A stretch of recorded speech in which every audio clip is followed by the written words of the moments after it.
The Devil's Hole pupfish was first noted as a species in 1930 and has really gone downhill for them ever since. The age of the species is unknown, but the general consensus lays anywhere between 1,000 to 60,000 years old. The Devil's Hole pupfish is quite small, only 3 centimeters long. Their coloring depends on their sex and age, with females and juveniles featuring a more yellow coloring and the males being a bright metallic blue. One of the defining traits of the pupfish is their lack of pelvic fins. However, it's unclear if they're self-conscious of this fact or not. They eat whatever food source is available to them, primarily being beetles, snails, algae, and freshwater crustaceans. While the Devil's Hole is more than 130 meters deep, these pupfish only live in the top 24 meters of it, where the water is a stable 33 degrees Celsius. Within the pool, there's a small, shallowly submerged rock shelf that provides the critical feeding and spawning habitat for the pupfish. Pupfish reproduction may occur at any point during the year. However, few survive from egg to adult, particularly if the eggs are laid during the winter months. The typical lifespan of the Devil's Hole pupfish is anywhere from 10 to 14 months.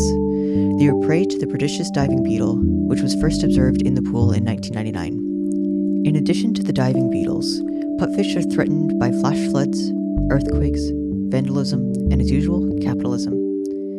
In the 1960s to 70s, nearby agricultural irrigation caused the water to drop in the Devil's Hole. As a result of this, the rock shelf that was crucial to the pupfish's survival became less and less submerged. This was bad news. After several court cases, it was determined that the Devil's Hole was a national monument and that this status should include the preservation of adequate groundwater in order to maintain the scientific value of the pool and its fauna. In addition to all of this, one of the main reasons that the Devil's Hole pupfish are critically endangered is due to the fact that they exist in the Devil's Hole and nowhere else.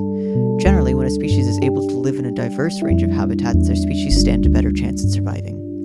In an attempt to remedy this situation in the 70s, 3 refugia were created for the pupfish to live in. All were closed by 2007 due to a lack of maintenance, hybridization, and small founder populations.